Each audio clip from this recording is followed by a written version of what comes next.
What we're seeing in Zhengzhou is this a conciliatory sort of olive branch, if you will, given the unrest that we've seen, that authorities are listening when it comes to trying to avoid the harshest of these restrictions?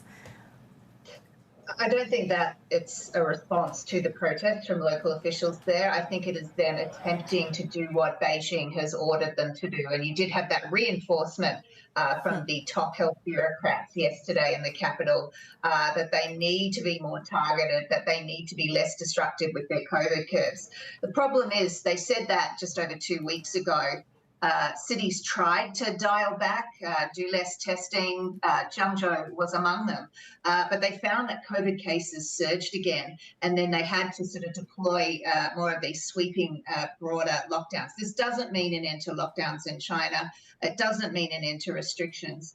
And I do think you're going to still see this tension between the situation on the ground and local officials' desire to do what their masters in Beijing have ordered of them. Well, it would help the situation if we could get more people vaccinated. Are we hearing anything else about especially vaccinating the vulnerable?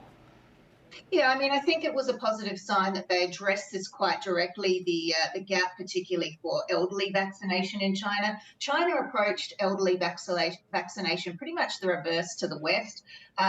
They said that people who were vulnerable or who had other conditions shouldn't get vaccinated, that it made them particularly vulnerable to contraindications of the shot. So they're now trying to wind that back, dial it back, the messaging, and reinforce with older people that they do need to get the shots.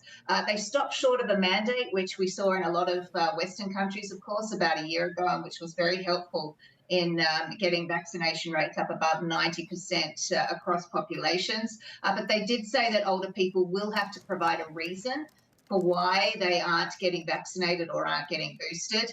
I mean, they could just say, my doctor said not to, but we will sort of see in the numbers really whether this has an effect going forward.